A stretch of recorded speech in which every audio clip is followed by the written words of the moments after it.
రెహమాన్ గారు, పెళ్ళిళ్ళు కుదుర్చుకునే విషయంలో హిందువులైతే గనక చక్కగా ముహూర్తాలు, జాతకాలు అన్నీ చూపించుకొని చేసుకుంటారు. అదే ముస్లిమ్స్, క్రిస్టియన్స్ దగ్గరికి వచ్చేసరికి వాళ్ళు ఇలాంటివేమీ పెద్దగా పట్టించుకోరు.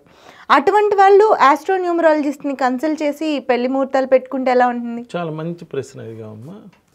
నీకు హార్ట్ ఆపరేషన్ చేయడం రాదు, అసలు హార్ట్ ఆపరేషనే లేదండి, హార్ట్ ఏంది ఇలా తీయటమైంది, ఇలా అంతా బాగు చేయటమైంది, చనిపోయే వాళ్ళని బతికేయటమైందండి అంటావు నువ్వు తెలియక.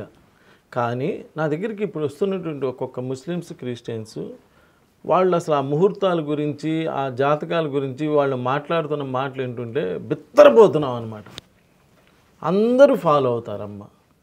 ఆల్మోస్ట్ ఎవరో కొంతమంది ఉంటారు తప్పితే ప్రతి దానిలో 10% ఉంటారమ్మా. హిందువులైనా, క్రిస్టియన్స్లో అయినా, ముస్లిమ్స్లో అయినా ఓ 10% ఇవన్నీ పట్టించుకోరు. కానీ మిగిలిన వాళ్ళందరూ కూడా అందరూ బాగుండాలనే కోరిక, అందరి ఉద్దేశం పిల్లల జీవితాలు బాగుండాలి, పెళ్ళిళ్ళు చేస్తే వాళ్ళందరూ సుఖంగా ఉండాలి అనే వాళ్ళ ఉద్దేశం. అందరూ ఫాలో అవుతూనే ఉంటారు, అందరు నా దగ్గరికి వస్తూ ఉంటారు. మొన్న అయితే ఒక ఇద్దరు బుర్కా వేసుకుని ఇద్దరు ఆడవాళ్ళు వచ్చారు. వాళ్ళు అసలు నక్షత్రాల గురించి వాటి గురించి చెప్తుంటే నేను బిత్తరపోయా. అంత బాగా అందరూ తెలుసుకుంటున్నారమ్మా. ఇప్పుడు అంతా నెట్ వచ్చేసింది కదా, చదువుకి ఇప్పుడు నెట్లో అన్నీ అవైలబిలిటీ ఉంటే చదవడానికి అది ఏదైనా తెలుగు, ఇంగ్లీషు అంతేగా ఉండేది. ఆ ముహూర్తాల గురించి చూస్తున్నారు, దుర్ముహూర్తాల గురించి చూస్తున్నారు, రాహుకాలం గురించి చూస్తున్నారు, అందరికీ అన్నీ తెలిసిపోతుంది. అందరూ మంచి గురించి ఆలోచిస్తారు. అంటే ఇది ఒక రిలీజియన్కి సంబంధించిన విషయం కాదు కాబట్టి అన్నీ అందరూ చూస్తున్నారు. ఒకవేళ కనుక అలా ఒక 10% ఆఫ్ ద పీపుల్ అలా వాటి గురించి పట్టించుకోకపోతే వాళ్ళు జనరల్గా సఫర్ అవుతున్నారమ్మా.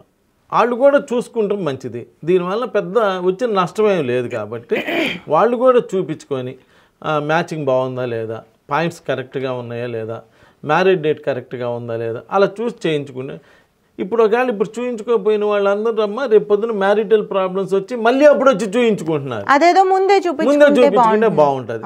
ఆ ప్రాబ్లం వచ్చినాక ఎవరు కూడా కష్టాలతో బతకాలని ఎవరు అనుకోరు. ప్రాబ్లం వచ్చినాక ఏదైతే అదైందే అని చెప్పి ఒక ఫాదర్ గారు ఫోన్ చేసి ఏంటంటే అయ్యా నైట్ 9 తర్వాత 10 తర్వాత ఎవరు లేనప్పుడే నాకు టైం ఇవ్వండి అంటారు. ఓకే. ఒక పెద్ద ముజావర్ గారు ఉన్నారనుకో, నైట్ 10 తర్వాత నాకు టైం ఇవ్వండి అని అడుగుతారు. ఎందుకని? సరే వీళ్ళందరూ వీళ్ళకి వచ్చినప్పుడు జనం అందరూ అదేంది ఫాదర్ వచ్చాడేంటి అని అనుకుంటారేమోనని ఫీలింగ్ లేకుండా నైట్ అందరూ వెళ్ళిపోయినాక అడుగుతారు. అందరికీ బాగుండాలనే కోరికే. మీకు ఇంకో విషయం తెలుసో తెలీదు, ఇప్పుడు ఈ దేవుడు లేడనే వాళ్ళు ఉంటారే, వీళ్ళందరే దేవుడు లేడని మీటింగ్ పెడతారు. ఆ మీటింగ్కి వెళ్తా ఇంట్లో దేవుడికి దండం పెట్టుకొని అయ్యా మీటింగ్ సక్సెస్ అవ్వాలయ్యా అని దండం పెట్టుకొని అక్కడికి వెళ్ళి దేవుడు లేడు ఏం లేడని మాట్లాడతారంట. ఇలా ప్రతి మనిషిలో 2 మనుషులు ఉంటారమ్మా. ఆ 2 మనుషులు ఇంట్లో ఒక రకంగా యాక్ట్ చేస్తారు, బయట ఇంకో రకంగా యాక్ట్ చేస్తారు. ఇక నేను ఎవరిని కాంట్రవర్సీ ఎవరిని ఏమనొద్దమ్మా. అందరూ తెలుసుకుంటే మంచి చెడు పగలు రాత్రిలాగా అందరికీ ఉందిగా పగలు రాత్రి, అలా అంతా మంచి చెడు తెలుసుకుంటే ఇప్పుడు మధ్యాహ్నం 1 గంటకి బయటికి వెళ్ళాలంటే అందరూ ఇంట్లో నుంచి అమ్మే పంపించింది, వెళ్ళి పని చేసురా 1 గంటకి అని. అదే రాత్రి 1 గంటకి ఏ అమ్మ పంపదుగా, ఏ మతంలో కూడా పంపరుగా. అంటే అది నేను అనేది మంచి ఎవరికైనా ఒకటే. కాబట్టి అలా కొంచెం మంచి విషయాలు అంటే పెళ్లి చేసేటప్పుడు మిగిలిన అన్నీ మీ సాంప్రదాయాలు మీరు పాటించుకోండి. పెళ్లి చేసేటప్పుడు అది ఎవరెవరు ఇద్దరు కలయిక బాగుంటే పిల్లల భవిష్యత్తు బాగుంటుంది. కాబట్టి అలా కొంచెం జాగ్రత్తలు తీసుకోవడం, అలా చేసుకుంటే కొంత బెటర్ అవుతుందమ్మా. లేకపోతే ఏమవుతుందంటే ఆ ఊరి నూనె తగాదాడుకోవడం, ఊరి నూనె చికాకులు రావటం, సంతానం కలగకపోవడం. సంతానం కలగపోయినా ఇబ్బంది లేదమ్మా.